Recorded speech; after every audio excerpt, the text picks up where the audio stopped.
Hello दोस्तों, कैसे हैं आप सब लोग। चलिए आज का दिन कैसा रहा, आज का ट्रेड कैसा रहा ये देख लेते हैं। शनिवार को ही बजट का दिन था, तो उस दिन बहुत ज़्यादा मार्केट में वॉलेटिलिटी थी और हम लोगों ने अच्छा ही पैसा बुक किया था। एग्जैक्ट 50,000 से पुट खरीदा था मैंने और ठीक ठाक ही उसमें पॉइंट बुक किए थे और डबल क्वांटिटी में काम किया था, क्योंकि उम्मीद यही थी कि मार्केट डाउनफॉल कर सकती है। और 50,000 से सीधी 49,000 तक मार्केट ने डाउनफॉल किया था। और जिस हिसाब से ये चार्ट पैटर्न बना था, उम्मीद यही थी कि अब दोबारा से मार्केट डाउनफॉल कर सकती है, नीचे की तरफ आ सकती है। लेकिन जैसे आज मॉर्निंग में मार्केट ओपन हुई तो नीचे लगभग इसने 400-500 पॉइंट नीचे ही ओपनिंग दी अपनी, और 49,000 के नीचे ही डायरेक्ट नीचे आ गई थी। तो ज़्यादातर लोगों को लगा होगा कि अब ये कंटिन्यूसली नीचे चली जाए, और उन लोगों ने यहाँ पे पुट का अपनी पोजीशन बना ली होगी। और जैसे उन्होंने पुट की पोजीशन बनाई तो मार्केट ने शार्पली उनके एसएल हिट कर दिए ऊपर की तरफ, और जिस हिसाब से स्पीड में ऊपर गई थी तो मुझे एक आभास हो गया था कि अब ये डाउनफॉल कर सकती है। और 9:33 में अपनी मैंने यहाँ पे पोजीशन बना ली। आप ऑप्शन का प्राइस भी देख सकते हैं। मैंने जो है 49,300 का पुट ले लिया था एग्जैक्ट इस वाले पॉइंट पे। 823 रुपए का भाव मिला मेरे को जैसे ही इसने ये पहली ग्रीन कैंडल बनाई, फॉर्म किया 9:33 पे। और अपना 100 रुपए का प्राइस होता है तो जल्दी ही अपना प्राइस भी आ गया था। लेकिन कोई एक ऐसी जगह नहीं थी कि यहाँ पे अपना प्रॉफिट को बुक किया जाए। और जैसा कि हम ऑप्शन के चार्ट में भी बैंक निफ्टी के चार्ट में भी देख सकते हैं कि इसने ठीक 49,000 का सपोर्ट लिया हुआ था। तो उम्मीद यही थी कि 49,000 को काट के नीचे आ जाएगी अपने लोअर पॉइंट तक और हम यहाँ पे अपना टारगेट बुक कर लेते। और जैसा कि देखिए एक सेंसेक्स में भी ये अपने लोअर पॉइंट पे ट्रेड किया इसने यहाँ पर आके, ये देखिए लोअर पॉइंट पे आ गई। और निफ्टी 50 भी अपने लोअर पॉइंट से नीचे ट्रेड करने लगी।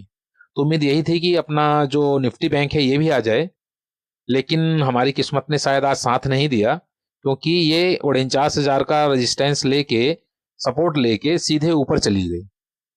उम्मीद यही थी कि अगर इसके नीचे आ जाती तो हम अपना प्रॉफिट बुक कर लेते। और जिस हिसाब से मार्केट ट्रेंड बना रही थी तो उम्मीद नहीं लग रही थी कि अब ये दोबारा डाउनफॉल करे, क्योंकि हायर हाई का पैटर्न बना रही थी। एक जगह रिट्रेसमेंट आया तो सही था, लेकिन उसके अगेंस्ट फिर ये शार्पली जब अप ट्रेंड आने लगा तो उम्मीद यही हो गई थी कि अब ये ऊपर जा सकती है और एक अच्छी जगह निकलने की जगह मिलते ही फिर मैंने यहाँ पर लगभग एग्जिट कर दिया।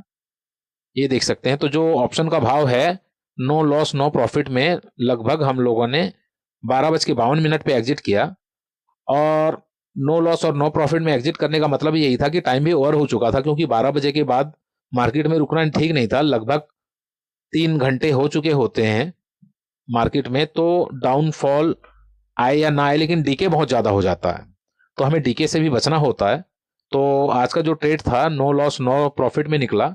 और आप ये भी देख सकते हैं कि मेरे निकलते ही मार्केट ने फिर शार्पली अप साइड का ब्रेकआउट कर दिया।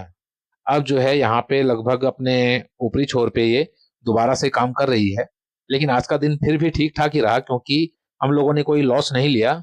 आज के मार्केट में एक चीज सीखने को जरूर मिली कि हमें जो है हमेशा एक छोटे प्रॉफिट में बुक नहीं करना चाहिए, बेशक हम एक छोटा लॉस जरूर ले लें। क्योंकि अगर हम छोटे प्रॉफिट अगर बुक करने लगेंगे तो बड़े प्रॉफिट बुक नहीं कर पाएंगे।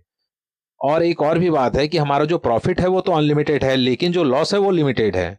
तो लॉस ये था कि ज्यादा से ज्यादा 10-20 हजार रुपए का लॉस आ जाता है यहाँ पे, कोई दिक्कत नहीं थी। लेकिन अगर उसके अगेंस्ट अगर प्रॉफिट आता तो वो कम से कम लाखों रुपए का आ सकता था, 50,000 लाख रुपए का आ सकता था। जबकि यहाँ पे केवल एसएल होते हैं वो केवल 10-20 हजार रुपए के होते हैं।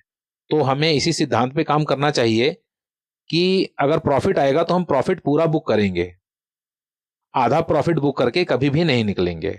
अगर एसएल आता है तो वो ठीक है, कोई दिक्कत नहीं है, यानी कि पूरा प्रॉफिट आए चाहे ना आए, छोटे लॉस में निकल जाओ, लेकिन निकलना है अगर तो फिर पूरे प्रॉफिट में निकलो। ये होना चाहिए ट्रेडिंग में काम। आप लोगों ने वीडियो देखी, आप लोगों का बहुत बहुत धन्यवाद।